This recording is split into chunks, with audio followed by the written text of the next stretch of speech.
ဘုနှင့်တူသောမယားအရှင်နှင့်တူသောမယား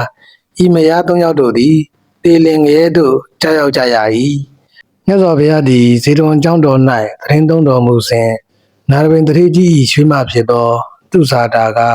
တနင်္ဇယတထေးကြီးသမီးဖြစ်၍ဝိတာခာ၏ညီမဖြစ်၏သူဇာတာသည်နာရပင်တထေးကြီးရွှေမအဖြစ်တထေးကြီးအိမ်သို့ရောက်လျင်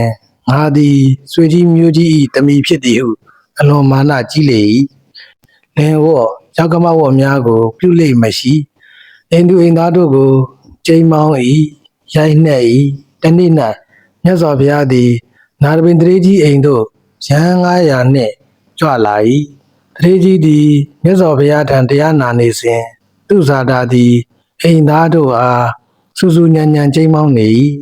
မြတ်စွာဘုရားသည်တရားဟောခြင်းကိုခဏရက်ကညီသူအတန်ဤဟုမေးလေ၏တထေးကြီးကရွှေမသူဇာတာ၏အတန်ဖြစ်ပါသည်လင်ဝေါ့ရောက်ကမဝုတ်ကိုမပြု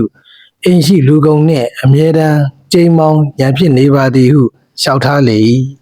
မြတ်စွာဘုရားသည်သူဇာတာကိုခေါ်စေ၍သူဇာတာမယားပြား9ပါးတွင်တင်အဘယ်သို့သောမိန်းမဖြစ်သည်နည်းဟုမေးလေ၏အရှင်ဘုရားအကျင့်မိန့်တော်မူမှတိပါမည်ဘုရားဟုလျှောက်လေ၏ထိုအခါမြတ်စွာဘုရားသည်မယား9မျိုးကိုမိန့်ကြားတော်မူ၏1လင်ကိုတပ်ဖြတ်ရန်လုံလပြုနေသဖြင့်လူသက်နှင့်တူသောမယား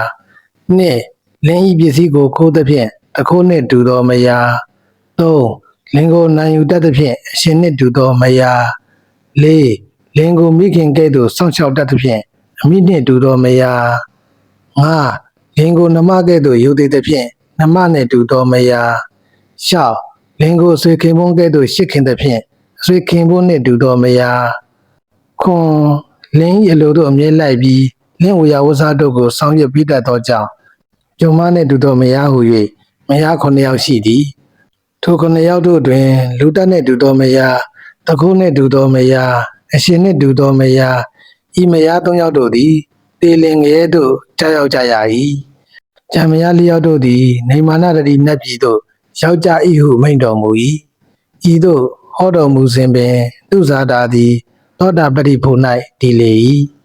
မြတ်စွာဘုရားသည်သူဇာတာမယား9ယောက်တွင်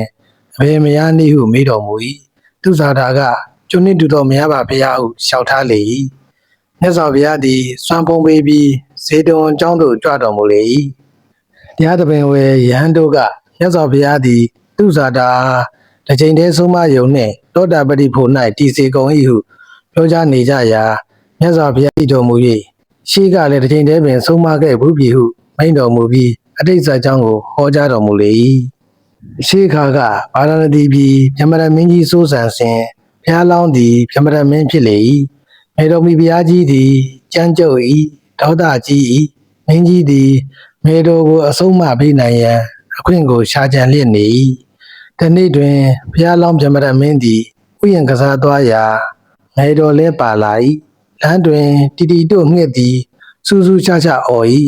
ထိုတန်ကိုကြားလျင်ရှိသမျှလူအပေါင်းတို့ကငှက်ရုံမော်အော်လင့်ဟုဆိုကြလေကုန်၏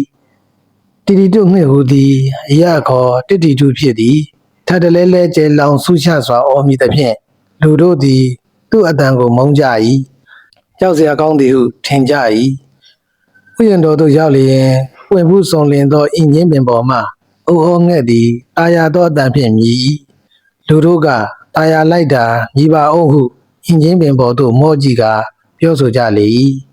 ထိုအခါမင်းကြီးကမေတော်အားပြောကြားသင့်ပြီဟုကြံကမေတော်တီတီတို့ငှက်သည်အနက်နဲ့အဖြူဆက်လျက်တင့်တယ်သောမျက်လုံးရှင်ဖြစ်ပါတော့လေရုံရင်းကြမ်းတမ်းသောအတန်စူးစူးခြားခြားအော်မိတန်ကြောင့်ညီသူများမနှက်သက်ပါထို့အတူကြမ်းကြုတ်သောစကားကျိမ်းမောင်းသောအတန်ကိုညီသူများနားမထောင်လိုကြပါနားကိုပိတ်ကြသည်အစင်းမလှပဲတကိုယ်လုံးမဲနဲ့နေသောအော်ငှက်သည်တိမ်မွေ့နူးညံ့သောစကားတန်ကြောင့်လူများစွာကတာယာလှ၍နှစ်သက်စွာကြားချင်ပါသေးသည်ဟုဆိုကြသည်မဟုတ်ပါလောထို့ကြောင့်တိမ်မွေ့နူးညံ့စွာဆိုလေရှိသူစကားသည်ချူမြင်ကောင်းမြတ်လှ၏ဟုတရားဟောလေ၏ထို့နောက်ဘုရားလောင်းသည်မေတော်ရုံရင်းကြမ်းကြုတ်သောအတန်ရှိသည့်တီတီတို့ငှက်ကိုလူတို့မနှက်တတ်ကြပါတိမ်မွေ့နူးညံ့သောအတန်ရှိသည့်အိုးငှက်ကို လူတို့ချစ်ခင်နှစ်သက်ကြပါသည်ဤကြောင့်တစ်ပါးကိုစဉ်းစားတော်မူပါဟုမေတော်အားပြောဆိုလေ၏ထိုကမှစ၍မေတော်သည်တစ်ချိန်တည်းဖြင့်တိမ်မွေ့နူးညံ့ကာမာနမရှိဘဲအကျင့်သီလကိုဆောင်ထိန်လေ၏ဇက်ပေါင်းသောမေတော်မိဖုရားသည်ယခုသူစာတာဗာရာဏသီမင်းသည်ငါဘုရားဖြစ်လာ၏ဟုဇက်ပေါင်းတော်မူ၏